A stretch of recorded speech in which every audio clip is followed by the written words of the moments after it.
Europe কান্ট্রির কোনো দেশ নয়, মিডল ইস্টের কোনো দেশ নয়। এই দেশটি হচ্ছে অস্ট্রেলিয়া মহাদেশের একটি দেশ, যেই দেশটি পুরো বিশ্বের মধ্যে সুখী দেশ হিসেবে দ্বিতীয় অবস্থানে অবস্থান করছে, এবং যেই দেশে রয়েছে প্রচুর পরিমাণে বিভিন্ন ধরনের পেশাদারিত্বের কাজের সুযোগ।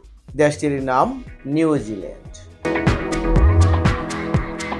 নিউজিল্যান্ডের ভিসাটি হচ্ছে শতভাগ গ্যারান্টেড ভিসা, নিশ্চিত ভিসা, এবং এই ভিসাটি খুব দ্রুত সময়ের মধ্যে আপনি প্রাপ্ত হচ্ছেন। সর্বোচ্চ 60 কার্য দিবসের মধ্যে আপনি ফ্লাই করে নিউজিল্যান্ড পৌঁছে কাজে যোগদান করতে পারবেন। 30 কার্য দিবসের মধ্যে আপনি পাবেন ওয়ার্ক পারমিট, 45 কার্য দিবসের মধ্যে আপনি পাবেন আপনার ভিসা, তারপর ম্যান পাওয়ার, তারপরে ফ্লাইটের তারিখ, তারপরে ফ্লাইট।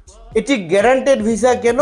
এটি হচ্ছে অনলাইন ভিসা, ই ভিসা, ইলেকট্রনিক্স ভিসা। যখন আপনি মনে করবেন বা